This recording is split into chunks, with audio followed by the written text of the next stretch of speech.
പക്ഷേ കൊടിസുനി ടി.പി. ചന്ദ്രശേഖർ വധക്കേസിൽ 11 പ്രതികളിൽ ഏറ്റവും പ്രധാനപ്പെട്ട പ്രതിയാണ് കൊടിസുനി. കൊടിസുനി കുറ്റം ഏറ്റെടുത്തതാണെന്നൊക്കെ പിന്നീട് പറയുന്നുണ്ട്. അതിൽ എത്രത്തോളം ശരി ഉണ്ടെന്നറിയില്ല. 2023 കൊടിസുനിയെ വിയ്യൂർ ജയിലിൽ നിന്ന് തവനൂർ സെൻട്രൽ ജയിലിലേക്ക് മാറ്റി. CPM-ന്റെ ഭരണത്തിൽ കൊടിസുനി അവിടുത്തെ രാജാവായി വാഴുകയായിരുന്നു. ഇപ്പോൾ കൊടിസുനി ഫോൺ എടുത്ത് സഹതടവുകാരൻ്റെ ഫോൺ പിടിച്ചു വാങ്ങി ആരെയോ വിളിച്ചിരിക്കുന്നു. അതിന് പണിഷ്മെൻറ്റ് സെല്ലിലാണിപ്പോൾ. അതാരെ വിളിച്ചതാണ് എന്നുള്ള അന്വേഷണത്തിലേക്കാണിപ്പോൾ ജയിൽ സൂപ്രണ്ട് കടന്നിരിക്കുന്നത്. അതൊരു രാഷ്ട്രീയ നേതാവിനെയാണ് എന്ന സംശയങ്ങൾ ചില ഭാഗത്തു നിന്ന് ഉയരുന്നുണ്ട്. അങ്ങനെയാണ് എങ്കിൽ കൊടിസുനി വിളിച്ച ആരായിരിക്കാനാണ് സാധ്യത? അല്ല, കൊടിസുനിയെ പോലെ ഒരാൾ വിളിച്ചാൽ ഫോൺ എടുത്താൽ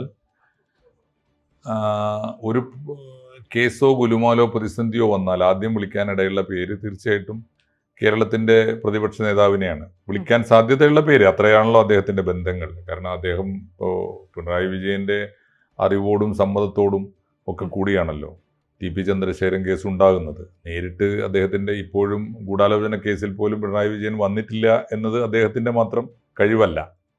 അദ്ദേഹത്തെ രക്ഷപ്പെടുത്തി എടുത്തവരൊക്കെ അന്ന് പ്രതിപക്ഷത്തായിരുന്നെങ്കിൽ ഇപ്പോൾ ഭരണകക്ഷിയിലുണ്ട്. അപ്പോൾ വിളിച്ചിരിക്കാനിടയുള്ളത് പിണറായി വിജയനെയാണ്. കാരണം വല്ലതും നടക്കാൻ ഇപ്പോഴത്തെ അവസ്ഥയിൽ വല്ലതും ഇടപെടാൻ സാധ്യതയുണ്ടെങ്കിൽ അത് പ്രതിപക്ഷ നേതാവെങ്കിലുമാണല്ലോ ഒരു അധികാര പദവി ഉള്ളത്. മറ്റാരെയും ഇപ്പോൾ വിളിക്കാൻ സാധ്യതയുണ്ടെന്ന് തോന്നുന്നില്ല. പിന്നെ ഇപ്പോൾ ഇതൊക്കെ കോർഡിനേറ്റ് ചെയ്തിരുന്ന ആളുകൾ കണ്ണൂരിലുള്ളവരെ ഇപ്പോൾ എത്രത്തോളം അവിടെ കൊടിസുനിക്ക് വിശ്വാസം ഉണ്ടാവും എന്ന് പറയാൻ വയ്യ. കാരണം കണ്ണൂർക്കാരിപ്പോൾ ഒരു CPM എന്ന ഒരു പാർട്ടി കണ്ണൂരിൽ ഇപ്പോൾ ചുരുങ്ങിയത് 4 പാർട്ടിയാണ്. അവർ തമ്മിലാണ് ഇപ്പോൾ ആരെ കുരുക്കും എന്നുള്ളതാണ് പേടി. അതിനു വേണ്ടിയുള്ള മത്സരം ഇപ്പോൾ സർവൈവൽ ഫോർ ദ ഫിറ്റസ്റ്റ് എന്ന് പറയില്ലേ, അതിജീവനത്തിന് വേണ്ടിയുള്ള വലിയ മത്സരങ്ങളാണ് കണ്ണൂരിൽ ഇപ്പോൾ നടന്നുകൊണ്ടിരിക്കുന്നത്. കണ്ണൂരിലെ ആ ഉരുക്ക് കോട്ട, ചെങ്കോട്ട എന്നവർ പറയില്ലേ, അത് തകർന്ന് തരിപ്പണമായിരിക്കും. അതുകൊണ്ട് കണ്ണൂർക്ക് വിളിക്കാനിടയില്ല. വിളി പോയത് തിരുവനന്തപുരത്തേക്ക് ആയിരിക്കാനാണ് സാധ്യത. ഇതിൽ അടുത്ത ചോദ്യം, കൊടിസുനിയുടെ കയ്യിൽ ഇപ്പോഴും ഫോണുണ്ട്. ഇപ്പോൾ വിളിച്ചത് ഒരു ജയിൽ പുള്ളിക്ക് ഫോൺ ചെയ്യണമെങ്കിൽ കടുത്ത നിബന്ധനകളുണ്ട്. ഫോണ് അവിടെ അനുവദനീയമായ ഫോണ്, ജയിലിലെ ഫോണേ ഉപയോഗിക്കാൻ പാടുള്ളൂ. അത് തന്നെ ജീവിതത്തിൽ നിശ്ചിത ഒരു സമയമുണ്ട്. ഓഫീസറുടെ മുന്നിൽ നിന്ന് ഓഫീസറല്ല, കാരണം എന്താ സംസാരിക്കുന്നതെന്ന് അവർക്ക് അറിയേണ്ടതുണ്ട്. കാരണം ഒരു കൊടിയ കുറ്റവാളിയല്ലേ. ആ കുറ്റവാളി ആരോടാണ് ബന്ധപ്പെടുന്നത്, അടുത്ത കൊലപാതകം ആസൂത്രണം ചെയ്യണമെന്നൊക്കെ എങ്ങനെ അറിയാൻ പറ്റും? അപ്പോൾ അതിനൊക്കെ കടുത്ത നിബന്ധനകളുണ്ട്. ഇതിപ്പോൾ അദ്ദേഹത്തിന്റെ കൊടിസുനിയുടെ കയ്യിൽ 3 ഫോൺ എങ്ങാണ്ട് ഉണ്ടായിരുന്നു എന്ന് പറഞ്ഞ് പിടിച്ചെടുത്തിട്ടുണ്ട്. അവിടെ രാജകീയമായ സൗകര്യങ്ങൾ അനുഭവിച്ചിരുന്നത്, അവന് ആവശ്യമുള്ളതൊക്കെ മദ്യവും സിഗരറ്റും മയക്കുമരുന്നും എല്ലാം ലഭിച്ചുകൊണ്ടേയിരുന്നു എന്ന വാർത്ത ഉണ്ടായിരുന്നു. ഈ വിയ്യൂർ ജയിലിൽ നിന്ന് തവനൂർ ജയിലിലേക്ക് മാറ്റിയത് അവിടുത്തെ സുരക്ഷാ പ്രശ്നങ്ങൾ കാരണം. ഇവനെ കൊണ്ട് അവിടെ സഹിക്കാൻ പറ്റാഞ്ഞിട്ട്. ഒരു ജയിലിനകത്ത് ഒരു കുറ്റവാളിയെ കൊണ്ട് ക്രമസമാധാന പ്രശ്നം ഉണ്ടാവും എന്ന് പറഞ്ഞാൽ അർത്ഥം എന്താ? ജയിലെന്ന് പറയുന്ന സംവിധാനത്തിനും ജയിലർമാർ എന്ന് പറയുന്ന ഒരു വലിയ സുരക്ഷാ സേനക്കൊന്നും ഇവനെ ഭരിക്കാൻ കഴിയുന്നില്ല എന്നല്ലേ, ഇവൻ നിലനിർത്താൻ പറ്റുന്നില്ല എന്നല്ലേ. പിന്നെ വന്ന തവനൂര് അന്ന് അറിയാലോ, മലപ്പുറത്തിന്റെ സുൽത്താൻ ആയിരുന്നു അന്ന് തവനൂരിന്റെ സുൽത്താൻ. ആ കാലവും പോയി. ഇപ്പൊ കെട്ടി ജലീലിന്റെ മണ്ഡലമാണ് തവനൂര്. കെട്ടി ജലീലിന്റെ കാലത്താണ് ഇവൻ തവനൂരിൽ വന്ന് വാഴാൻ തുടങ്ങിയത്. കെട്ടി ജലീൽ ഇപ്പൊ ഈ വിപ്ലവമൊക്കെ പറയുന്നുണ്ടെങ്കിലും വലിയ ഇപ്പോഴും CPM ഹല്ലേലൂയ CPM-ന് പാടിക്കൊണ്ടിരിക്കുന്നുണ്ടെങ്കിലും ഇങ്ങനെയുള്ള ആളുകളെ കയറൂരി വിട്ടത് ആരാണ്? ഇപ്പൊ തവനൂരിൽ ഈ തരത്തിൽ ഒരാൾ വന്ന്, ഒരു കൊടിയ ക്രിമിനൽ വന്ന് അവിടുത്തെ ജയിൽ സംവിധാനത്തെ മുഴുവൻ അട്ടിമറിക്കുമ്പോൾ, ഒരു കുറ്റവാളിക്കും കിട്ടാനില്ലാത്ത സൗകര്യങ്ങൾ അനുഭവിക്കുമ്പോൾ അതിന് സത്യത്തിൽ അതിന് മേൽനോട്ടം വഹിക്കേണ്ട ഒരാൾ കൂടിയാണല്ലോ. അവിടുന്ന് ജയിച്ച MLA-യുമാണ്, അവിടുന്ന് ജയിച്ച പോയ മന്ത്രിയുമായിരുന്നു.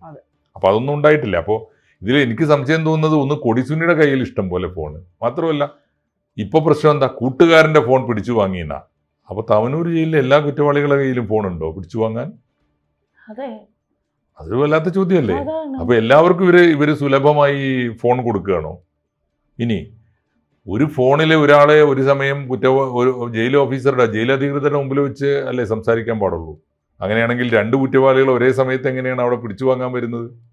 ഇത്തരം കുറേ ചോദ്യങ്ങളില്ലേ. അപ്പോൾ എന്താണ് തവനൂർ ജയിലിൽ നടക്കുന്നത്? എന്താണ് കൊടിസുനി ഉൾപ്പെടെയുള്ള കുറ്റവാളികൾ നമ്മുടെ ജയിലുകളിൽ അനുഭവിക്കുന്ന സൗകര്യങ്ങൾ? എങ്ങനെയാണ് അത് ഇപ്പോഴും സാധിക്കുന്നത്? ആരാണ് അതിന്റെ പിന്നിൽ? പ്രധാനപ്പെട്ട ചോദ്യമല്ലേ. ഇപ്പൊ ജയിൽ മന്ത്രി ആലോചിച്ച് നോക്കൂ, ആഭ്യന്തരമന്ത്രിയാണ്. കൊടിസുനിയിൽ കേസ് ഒതുക്കിയത് ആരാണ്? കൊടിസുനിക്ക് അപ്പുറം മോഹനൻ മാഷിൽ കേസ് എത്തിയപ്പോ അവിടുന്ന് അങ്ങോട്ട് കേസ് പോകാതെ വരുത്തിയത് ആരാണ്? ആ, ഇന്നും ചെന്നിത്തലയാണ്. ഇന്നും ചെന്നിത്തല ആഭ്യന്തരമന്ത്രിയാണ്, ചെന്നിത്തല ജയിൽ വകുപ്പ് മന്ത്രിയാണ്. അപ്പോ തീർച്ചയായിട്ടും കൊടിസുനിമാർക്ക് വാഴാനുള്ള സൗകര്യങ്ങൾ ഇപ്പോഴും ഒരുക്കി കൊടുക്കുന്നു എന്നർത്ഥം. മാഷ, അങ്ങനെയാണെങ്കിൽ ഈ കഴിഞ്ഞ ദിവസമൊക്കെ പ്രചരിച്ച ഒരു വീഡിയോ മാഷിന്റെ ശ്രദ്ധയിൽപ്പെട്ടാണ്. കടകംപള്ളി സുരേന്ദ്രൻ രമേശ് ചെന്നിത്തലയുടെ വീട്ടിൽ പോയി. മാഷ കണ്ടു. ഹെൽമെറ്റ് പോലും വെക്കാതെ ഒരു സ്കൂട്ടർ ഓടിച്ച്, ഇത് പിന്നെ ഒരു പരിചയക്കാരന്റെ നിസ്സാര പ്രശ്നം പരിഹരിക്കാൻ പറയാൻ പോയതാണ് എന്നാണ് പറയുന്നത്. കാരണം കടകംപള്ളിയെ പോലെ ഒരു രാഷ്ട്രീയക്കാരന്റെ കയ്യിരിപ്പ് എന്താണെന്ന് എല്ലാവർക്കും അറിയാം. സ്വഭാവം എന്താണെന്ന് അറിയാം, ധാർമ്മികത എന്താണെന്ന് അറിയാം, അഴിമതി എത്ര മാത്രമാണെന്നറിയാം. പാർട്ടിയിലെ ഈ കുതികാൽ വെട്ടും ശത്രു സംഹാരമൊക്കെ അദ്ദേഹം എത്രയോ കാലമായി ചെയ്തുകൊണ്ടിരിക്കുന്ന CPM-നകത്ത് തന്നെ ആളുകൾ അനുഭവിച്ചതാണ്. ഇപ്പോൾ പോയതിന്റെ പിന്നിൽ നമ്മൾ ആദ്യം മനസ്സിലാക്കിയത് ശബരിമലയാണ്. ശബരിമലയിൽ PS പ്രശാന്തിനെ പ്രതിയാക്കാൻ തീരുമാനിച്ചിരിക്കുന്നു. കുറ്റപത്രം അടുത്ത ദിവസങ്ങളിൽ സമർപ്പിക്കാൻ പോകുന്നു. പ്രശാന്തിനെ നിയമിച്ച പ്രശാന്ത് ആരാണ്? ദേവസ്വം ബോർഡ് പ്രസിഡന്റാണ്. കോൺഗ്രസിൽ നിന്ന് ഇങ്ങോട്ട് വന്നിട്ട് കിട്ടുന്നത് എന്തെങ്കിലും ഇങ്ങോട്ട് പോരട്ടെ എന്ന മട്ടിൽ കോൺഗ്രസിൽ നിന്ന് വന്നിട്ട് സീറ്റിന് ശ്രമിച്ചിട്ട് MLA ഒന്നും ആക്കാൻ പറ്റിയില്ല. MLA ആക്കാമെന്നായിരുന്നു അത്രേ CPM-ന്റെ വാഗ്ദാനം. അത് സാധിച്ചില്ല. പിന്നെ MLA-യേക്കാൾ വരുമാനമുള്ള ഒരു സാധനമാണല്ലോ. കാശുകാരനായി ആവാം. കാരണം ദേവസ്വം ബോർഡല്ലേ, ദേവസ്വം ബോർഡ് പ്രസിഡന്റ് ആണ്. അപ്പൊ ദേവസ്വം ബോർഡ് പ്രസിഡന്റായ ഒരാൾ പ്രതിയാകുമ്പോ ഒരു കാര്യം ഉറപ്പാണ്, ആ ഇങ്ങനെയുള്ള കോടാനകോടിയുടെ വെട്ടിപ്പ്, കാട്ടുകൊള്ള വളരെ വർഷങ്ങളായിട്ട് നടക്കുമ്പോൾ ഇത് ഒരു ദേവസ്വം ബോർഡ് പ്രസിഡന്റ് മാത്രം അറിഞ്ഞുകൊണ്ട് ചെയ്യുന്നതാണോ? അല്ലല്ലോ. കാരണം SIT തീരുമാനിച്ച പ്രതിപട്ടികയിൽ ആരൊക്കെയുണ്ട്? തന്ത്രിമാർ തൊട്ട് 2 തന്ത്രിമാരുണ്ട്. ദേവസ്വം ബോർഡ് പ്രസിഡന്റുമാർ ഇപ്പോൾ 2 പേരായി, പത്മകുമാറും പ്രശാന്തും. അപ്പോ അങ്ങനെയാണെങ്കിൽ ഈ ദേവസ്വം ബോർഡ് പ്രസിഡന്റുമാർ മാത്രം തീരുമാനിച്ചാൽ നടക്കുന്ന കാര്യമാണോ? ദേവസ്വം ബോർഡിലെ മറ്റംഗങ്ങളില്ലേ? പോട്ടെ, ദേവസ്വം മന്ത്രി ഉണ്ടാവില്ലേ? ഇവരൊന്നും അറിയാതെ പങ്കുപറ്റാതെ നടക്കുന്ന ഒരു കുറ്റകൃത്യമാവും അത്. അപ്പൊ പ്രശാന്തിലെത്തിയാൽ ഇനി എത്താൻ പോകുന്നത് എങ്ങോട്ടാണ്? പ്രശാന്തിനെ നിയമിച്ച ദേവസ്വം വകുപ്പ് മന്ത്രിയായിരുന്ന കടകംപള്ളിയിലേക്കാണ്. പോകേണ്ടത് എവിടെയാണെന്ന് കടകംപള്ളി കൃത്യമായിട്ട് അറിയാം. കാരണം N മോഹനൻ മാഷിൽ നിന്ന് പിണറായിയിലേക്ക് പോകാനുള്ള വണ്ടി തടയേണ്ടത് ആരാണ്? അന്ന് തടഞ്ഞത് രമേശ് ചെന്നിത്തലയാണ്. പ്രശാന്തിൽ നിന്ന് കടകംപള്ളിയിലേക്കുള്ള വണ്ടി തടഞ്ഞു നിർത്താനും ഭാഗ്യവശാൽ ഇപ്പോ രമേശ് ചെന്നിത്തലയുണ്ട്. രമേശിനെ പോയി കണ്ടു. എന്നിട്ട് പറഞ്ഞത് എന്താ? സ്കൂട്ടർ ഓടിച്ചു പോയി, ഹെൽമെറ്റ് വെക്കാൻ മറന്നുപോയി. എന്തിനാ പോയത്? ഒരു കൂട്ടുകാരൻ എന്തോ ഒരു കാര്യം പറയാനുണ്ടായിരുന്നു. നിസ്സാര പ്രശ്നം പറയാനേ കടകംപള്ളിയെ പോലെ ഒരു വലിയ നേതാവ് പോവല്ലേ. അപ്പോ വളരെ സംശയാസ്പദമാണ് ഇത്. ഇനിയിപ്പോൾ ഇത്തരം ബന്ധങ്ങളുണ്ടോയെന്നറിയില്ല. ഈ കടകംപള്ളിയുടെയും ഒരു രാഷ്ട്രീയ സ്വഭാവം വെച്ചിട്ട് ഇത്തരക്കാരെ ആരെങ്കിലുമൊക്കെ വല്ല കൊട്ടേഷനും ഏൽപ്പിക്കാനുണ്ടോ? അതിന് കൊടിസുനിയുമായിട്ട് വല്ല ഫോൺ സംഭാഷണവും ആവശ്യമുണ്ടോ? നമുക്ക് പറയാൻ വയ്യ ആരൊക്കെയാണ്. കാരണം കണ്ണൂരിലെ കടകംപള്ളിയുടെ പാർട്ട്ണർ ആരാണെന്ന് നമുക്ക് അറിയാൻ വയ്യല്ലോ. അപ്പം എന്തായാലും കടകംപള്ളി കൃത്യസമയത്ത് ചെന്നിത്തലയെ പോയി കണ്ടത് സംശയാസ്പദമാണ്. എന്തിനാണ് കണ്ടത് എന്ന് പറയേണ്ടത്, വെളിപ്പെടുത്തേണ്ടത് ശരിക്ക് ചെന്നിത്തലയാണ്. ചെന്നിത്തലയുടെ തലക്കകത്തെ ബുദ്ധി വെച്ച് അത് പറയുമെന്ന് നമുക്കിപ്പോൾ വയ്യ. പക്ഷേ അതിന് വേണമെങ്കിൽ ഈ VD സതീശൻ ഈ അപവാദങ്ങൾക്കിടയിൽ വളരെ സംശയത്തിന്റെ നിഴലിലാണല്ലോ ഈ സംഭവം. വെറുതെ പോയി കണ്ടതല്ലല്ലോ, എന്തിനു പോകണം?